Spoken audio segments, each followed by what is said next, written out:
Paano at kailan nagsimula yan sakit mo? Hindi ba kayo pumunta sa public, yung malalaking ospital, like Malasakit, ganon? Lalo na pag mainit, masakit, mabigat, hirap kumain. Minsan mahirap lumunok. So yung 5,000 na CT scan talagang hindi nyo na-provide so far sa ngayon. Ate, sana itong perang ibibigay ko sa'yo makakatulong. At sana sa pamamagitan nito ay masimulan mo na ang pagpapaopera. Kasi pag pinatagal mo pa yan, baka lalala na yung sakit. Pwede kitang tulungan doon, may i-assist hanggang sa mapaopera lahat.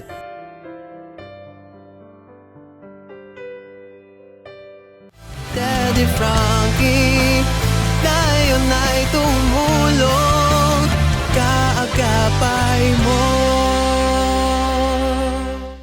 Hi ate, magandang hapon. Hello po, Daddy Frankie. Kumusta ka dyan? Okay lang po. Very good. Pwede ba akong tumuloy? Opo, pasok po kayo. Sige, pasok ako ha. Opo.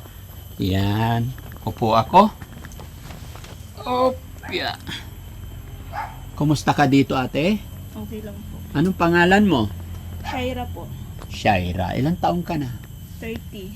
Okay. Shaira, baka magtaka ka kung bakit kami nakarating dito. Una, napanood ko yung videos mo kay Kuya Butite. Opo. Pangalawa, ayun, inilapit ka niya sa amin. Opo. So, may anak ka? Opo, 3. 3 anak mo. Ilang taon yung bunso? 5 months. 5 months. Okay. Anong trabaho ng asawa mo? Construction worker po. Bakit umiiyak na si Shaira? Sobrang saya po. Yung hindi po ako makapaniwala na makapunta po kayo dito sa amin. For the first time, parang sa lahat ng ano kayo lang po nakapunta dito sa amin po. Matanong ko lang, paano at kailan nagsimula yan sakit mo? Ano po, 2016. 2016. Bali ilang taon na? Magsasampu na po. 10 years na. Opo. So paano nagsimula yan? 2016, gaano siya kalaki? Maliit po, para po siyang munggo. Munggo na ano, yung butil ng munggo po. Nasaan siya? Sa loob? Sa labas? Sa gilagid ko po. Sa labas ng sa gilagid. Sa gilagid talaga. Opo. Tapos, Tapos ano, medyo matagal siya lumaki kasi wala pa akong iniinom na gamot. Nung ano na po, nung hindi natin nabuntis po ako ng panganay ko, parang doon po siya nag-trigger kasi umiinom po ako ng pills. Tapos inintuan ko po yung pills, parang doon po siya nang dumoble yung paglaki niya. Parang lumobo bigla. pero 10 taon na kamo. Opo, magsasampu na ngayong September po. Hindi nyo pa ba napacheck up yan? Napa-check up po. Need siya i-CT scan. Need siyang CT scan. Opo. After na ma-CT scan, Titingnan ng doktor yung result, tapos doon po parang tingnan na kung anong dapat gawin. Pero sabi nila, kailangan operahan. kailangan opera. Opo. So, ano nangyari? Ba't hindi nyo pina-CT scan? Ba't hindi nyo pa pinaoperahan? Nabuntis po ko sa walang panganay. Mhm. Tapos, nasundan po agad. Parang dalawang taon, nasundan agad. Tapos pagkatapos noon, parang may, yung pamangkin ko na operahan din. Yung sa ano niya, parang inborn yung sa loob niya. Kaya parang nagkabaon-baon kami sa utang. Tapos nung naka-recover na yung lulo ko po, nagka-hospital. Kaya parang doon po hanggang ngayon di ka po na-operahan kasi kapag bagong panganak mo lang ako 5 months. Kaya hindi namin na napa-CT scan. Magkano ba ang sweldo ng asawa mo? Ano po, 500 po ang araw. Okay. Pero So sa nangyayari sa'yo ngayon, anong usapan ninyong mag-asawa sa po? sitwasyon mo? parang kailangan po siya, ay, nagsisikap naman po siya magtrabaho, pero hindi po kasi sapat. May estudyante po kasi ako 2.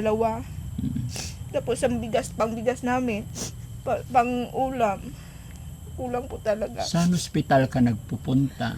Nung sa nung una diyan sa gym, libre lang po kasi yun. Pero kailangan siya i-CT scan talaga. Pangalawa nung sa diyan sa Amas po. Nirequestan ako ng CT scan pero di po namin nagawa kasi kulang yung budget. Mahal ba yung CT scan? Mga magkano daw?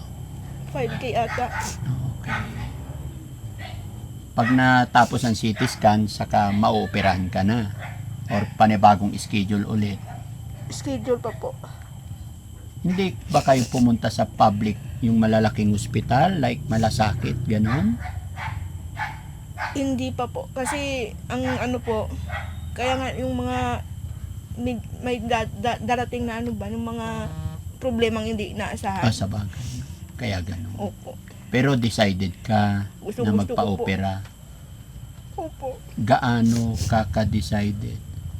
Sa ngayon 100 para po sa mga anak ko. 100%. Ayaw ko kasi nung una, parang nawala na ng pag-asa kasi sa hirap nga ng buhay, parang wala na. Pero hindi ko na inaasahan kayo, nag-chat ako kay Sir Butete. Hindi ko inaakala na re-replyan niya ako. Tapos ngayon po, yung nagdasal ka, tapos sobra-sobra yung bigay. Sobra po. Sobrang thank you, Lord. Ano ba pakiramdam or nararamdam mo sa ganyang kalaki? Masakit. Lalo na pag mainit. Masakit, mabigat. Hirap kumain. Minsan mahirap lumunok. Pero walang magawa. Tiis. Oo, sabi mo, almost 10 years na ng ganyan. Gaano kahirap yung ganyan? Araw-araw mahirap. Ano sabi ng mga anak mo? Kita nilang ganyan. Hindi po ako nagpapakita sa kanila na mahina ako. Gusto ko malakas kahit masakit, hindi. Diba? Okay. Ramdam kita, ate, pero magdasal ka lang, ha? Opo. Ano bang pwede kong maitulong sa'yo? Ano bang gusto mong gawin ni Daddy Frankie ngayon? Ano bang maitutulong ko sa'yo? Kahit ano po. Hindi po ako mamili, pero gusto ko talaga po magpa-opera. Gusto mo magpa-opera? Opo. Dito kasi, hindi ko alam kung paano yung sitwasyon, pero alam ko dito, may government hospital pa naman. Opo. Di ba? Kailangan lang siguro magawa ninyo yung mga test. Mga proseso. Mga proseso na panimula. Opo. Kasi ito talaga yung pinakamahirap, mga kababayan. Minsan talaga may gobyerno nga tayo, pero bago dadalhin, pupunta dun sa operasyon talaga, kailangan pa nilang CT scan, tapos biopsy, kung ano-ano, para tapos sa kanila schedule. Pero ganun pa man, sadyang ganun, no? Huwag kang mawala ng pag-asa. Opo. Pero syempre, bago ang lahat, ano pangalan mo ulit? Shaira po. Shaira, naka-video ako. I-upload ko ito sa aking Facebook, YouTube. Mapapanood ng maraming tao. Okay lang ba? Okay lang po. Okay lang. Makapanood din ito ng aking mga followers. May gusto ka bang sabihin sa kanila? Sana po matulungan po nila ako sa kalagayan ko para po matanggal na po itong bukol. Kasi sobrang tagal na po. Gustong-gusto ko na po talaga magpa-opera. Pero doon sa pinuntahan mong ospital, nasabi naman na nila kung anong sakit mo? Ano yan? Na, sabi nila daw yung mandible, pero hindi po kung matukoy kung ano talaga kasi CT scan po yung kailangan. CT scan talaga. Opo. Pag na CT scan, saka malalaman.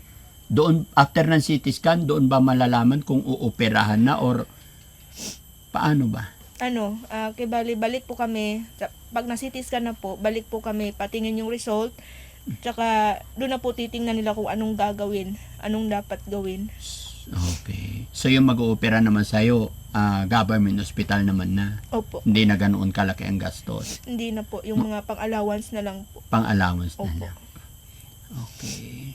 So yung 5,000 na CT scan talagang hindi nyo na-provide so far sa ngayon. Makakaipon ka, so magamit po siya kasi yun nga lang, pag may pera, parang mawawala ng trabaho yung asawa ko. Kaya, syempre, kumakain kami, kailangan namin gamitin yun. Ipasantabi muna yung kasi kaya ko pa naman yung sakit. Pero yung gusto ng pamilya ko, hindi po. Kaya mas pinipili mong magtiis na lang. Opo, Gaano ba kahirap ang buhay nyo dito? mahirap po. Yung sweldo ng asawa ko wala nang exist. Pero, kinakaya po para sa mga bata, mga anak ko po. Okay. May tanong ako. Wag mo sanang mamasamay. Napag-aral ka ba? Opo, high school graduate po. Okay. So, malaki ang tsansa na kaya mo. Okay. Alam mo kung saan ka pupunta. Alam mo kung paano ka gagaling. Pero syempre, una, wag natin kakalimutan tumawag sa Panginoon. So, No? Napanood ko yung video mo kay Sir Butete. Honestly, naawa rin ako sa'yo. Kaya, pumunta agad kami dito. Ipag-pray natin opo. na sana maoperahan ka soon as possible. Kasi habang lumalaki, Lalong bumibigat, lalong bumibigat. sumasakit. Habang bumibigat, lumalala yung sakit. Opo. No? Gaya ng sinabi ko, huwag kang mawala ng pag-asa. Manalig ka lang parati sa ating Panginoon, no? Opo. So yun, mga kababayan, mga kabarangay, no? Isang kapatid natin ang lumapit sa Team Daddy Frankie at loobin nawa ng Panginoon na sa pamamagitan natin ay matulungan natin siya. Sa pamamagitan ng pag-upload natin na ito ay magiging stepping stone para mapa-opera na siya para sa kanyang mga anak. May 3 po siyang anak and then 5 months yung bunso, no? So sabi niya 10 years na po niyang dinadala or nagsasaper. 10 years na siya nagsasaper. Pero sa kahirapan ng buhay, hindi pa-opera dahil sa yun. Construction lang din po ang kanyang asawa. Pero nandito tayo mga kababayan. So gaya ng aking sinabi, sana maoperahan po siya. Sa tulong, maging stepping stone po tayo, no? So mga kababayan, bigyan natin siya kasi sabi ni ate, tawag nito, CT scan ang kailangan bago sila mga pagpa-opera. Okay?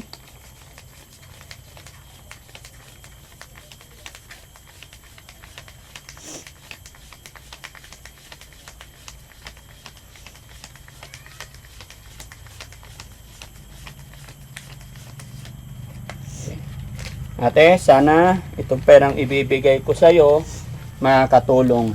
At sana sa pamamagitan nito ay masimulan mo na ang pagpapa-opera. Kasi pag pinatagal mo pa yan, tawag nito, pag pinatagal mo pa yan, baka lalala na yung sakit. Tumagal pa ng tumagal, magiging cancerous, wag naman sana, mas mahirap gamutin. Okay?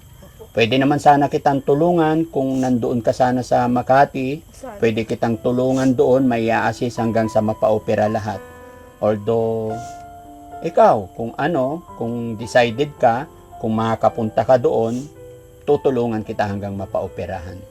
Pero sa ngayon, ito muna maitutulong ko sa'yo. Bibigyan kita 20,000 para mapagsimula ka, mapasitiskan mo yan, para mapagpa-opera ka na. No? Opo. Pero kung sakasakali, ano't ano man, mag-message ka sa amin ulit para matulungan pa kita.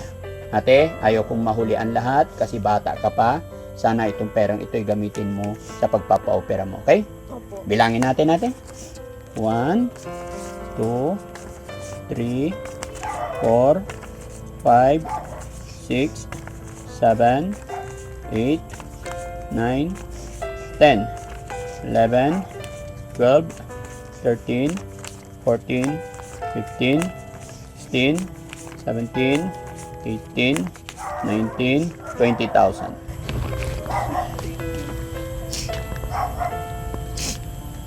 Malaking tulong po to.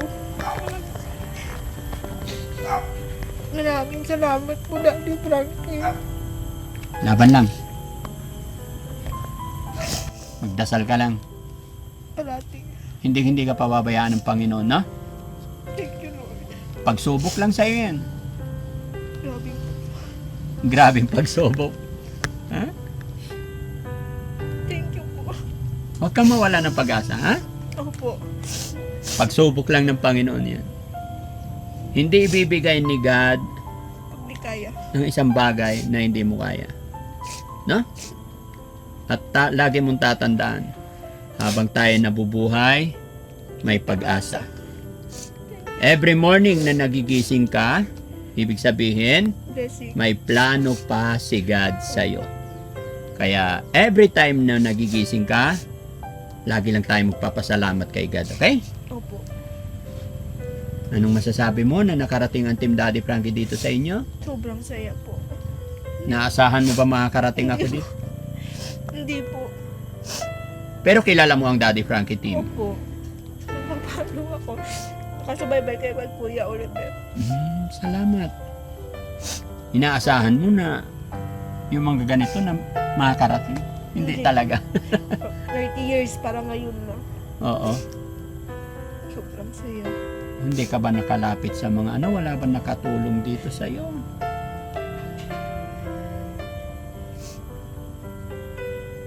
Ano po, kaya lalapit po pag nasimulan ko na po magpa-opera. Okay, very good. Oo, okay. That's it. Basta kung sino man, pag magpapa-opera ka, kung sino man yung alam mo makakatulong, andyan ang ating mga mayor, andyan ating congressman, wag kang mahihiya. Ha? Opo. Tapos sa Malasakit Center, hindi po tayo pababayaan ng ating gobyerno. Okay? Hindi tayo pababayaan. Kailangan lang maging masigasig, matyaga tayo para humingi ng tulong, ipakita natin yung mga referral. Opo. Hindi naman kasi po pwedeng tayo yung lalapitan nila dahil tayo ang humihingi ng tulong. No? Ganun lang, magtiyaga ka lang. Kumusta naman ang asawa mo? Kumusta naman ang relation ninyo? Okay lang po. Okay. Wala siya ngayon, sa paki-regards mo na lang sa kanya. Picture. Opo, regards ko po kayo. Sabihin mo sa kanya na nagpunta ako dito, ha? Opo.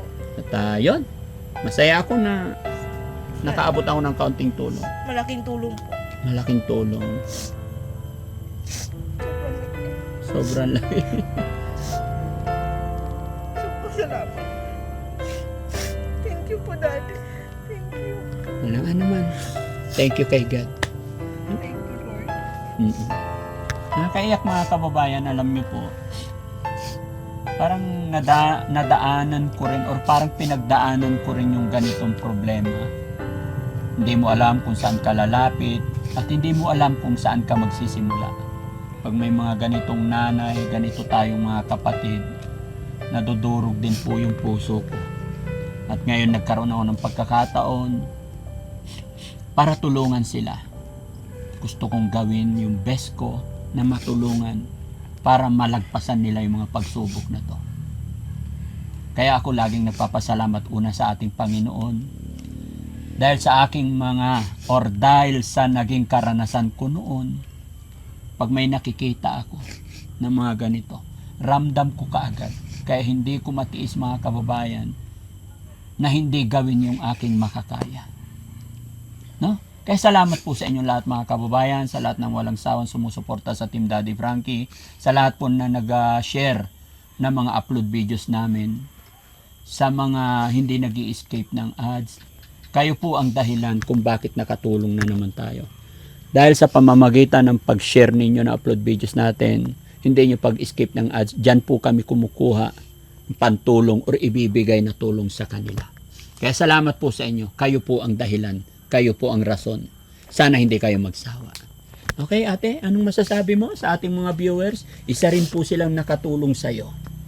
Maraming salamat po sa tulong nyo, lalo na kay Daddy Frankie. Sana ipagdasal nyo po sila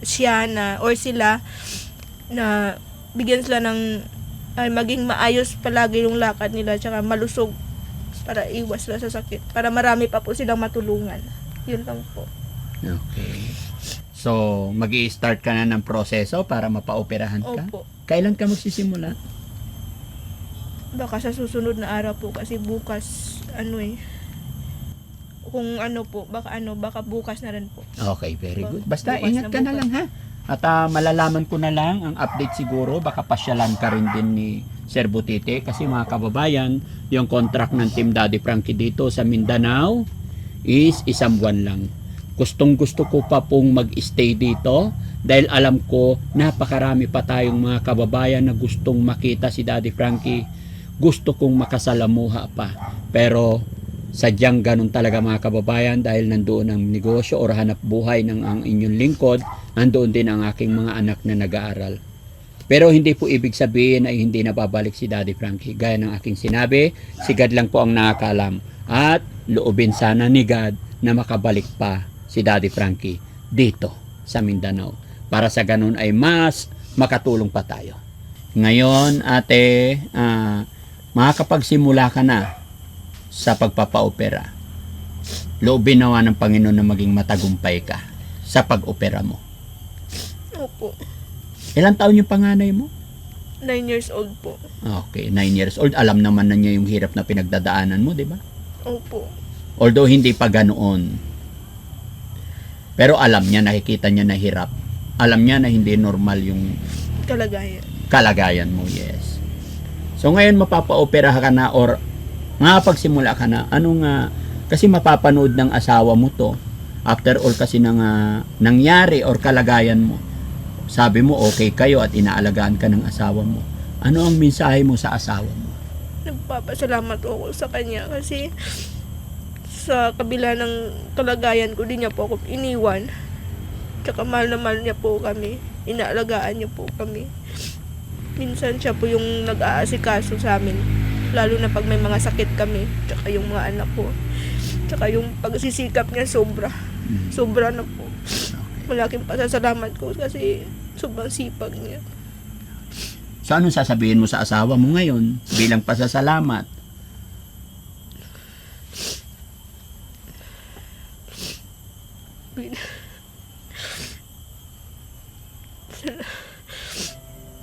Malaking pasasalamat ko sa kanya. Maraming salamat sa iyo kasi sa kabila ng problema natin, di mo kami iniwan, di mo kami pinabayaan. Nagdoble sikap ka para mabuhay kami. Maraming salamat. Sa mga anak mo, ano salamat. gusto mong sabihin sa mga anak mo? Sa mga anak ko, sana mag-aral silang mabuti. Magpakabait sila. Tsaka lumaki silang may takot sa Diyos. Okay. Yung nanay tatay mo naman,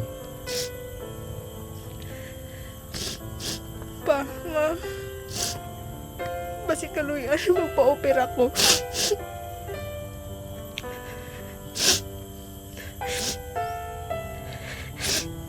Salamat kayo sa Ginoo. Salamat po sa tabang ninyo sa mua. Kung wala mi ninyo ginapasagdaan. Bisan lisod ng kinabuhi, pero salamat sa inyo ha. Labi na sa katiading, sa akong lula. Salamat kayo sa inyo ha. Ako kaya akong pasalamat sa akong mga iyaan, sa akong mga bayaw. Salamat kayo. Dito mo may isa-isa pero dagang salamat. mahal na mahal ka nila. Mahal na mahal ko po sila. Nakakaiyak naman. Ang mga kapatid mo, sabihin mo sa kanila.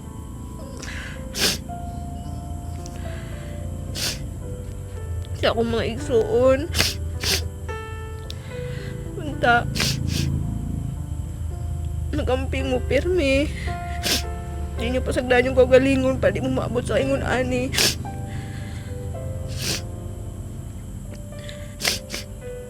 Doong dyan, eskwela mugtarong. Mahal kayo tamo. No? Kaiyak naman mga kababayan. Ate, huwag kang mag-isip ng kung ano-ano ha. Magpapa-opera ka pa lang. Huwag kang magpapaalam ha. Lakasan mo lang yung loob mo, okay? Opo. Naintindihan kita. Pero kailangan natin maging matapang, kailangan natin maging matatag, okay? Opo. So, ate, magpapaalam na po ako. At syempre, bago matapos ang bidyong ito mga kababayan, lahat po ng mga kababayan natin dito sa Mindanao, lahat ng mga kapanood ng bidyong ito, maraming salamat po. Gaya ng aking sinabi sa iba kong mga nakausap, yung mga na-meet ko, hindi ko po malilimutan yung napakainit, napakasarap, napakabuting pagtanggap ninyo sa Team Daddy Frankie. Saan man po ako makarating, saan man po ako naroroon, babaunin ko po yung napakabuting pinakita or ugali, napakasarap na pagtanggap ninyo sa Team Daddy Frankie.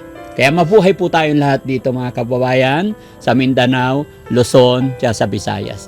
Salamat po. Magandang gabi. Daddy Frankie po, anak ng Pangasinan, from Pangasinan. Thank you, ate. Maraming salamat po, Daddy Frankie. Laban lang. Opo. Sana po makabalik kayo. Okay. Sige. Balikan mo na lang siguro. Update mo na lang si ate kung ano nangyari. O sige, update ko na lang siya kung maproseso na yung pag-opera sa mukha niya. Okay? O, malapit lang naman. Kasi sabi ko sa kanya, bro, kung nandoon lang sana siya sa Manila, pwede ko siyang i-assist hanggang maopera. O, mas malapit doon. So, pero alam ko kasi may pamilya siya at saka hirap din sa sitwasyon niya. Dito rin naman, kung ano yung ospital doon, meron din dito. Kaya yan. Punta lang kayo sa malaking ospital. Ha? Kaya yan. Ipag-pray lang natin. Habang may buhay, may pag-asa. Okay? Nagdaanan din namin ng problemang yan. Makaraos ka rin. Okay? Salamat po. Salamat. Sige. Gabayan ka ng Panginoon. Hindi ka pa babayaan ng Panginoon. Tanda mo yan. Okay?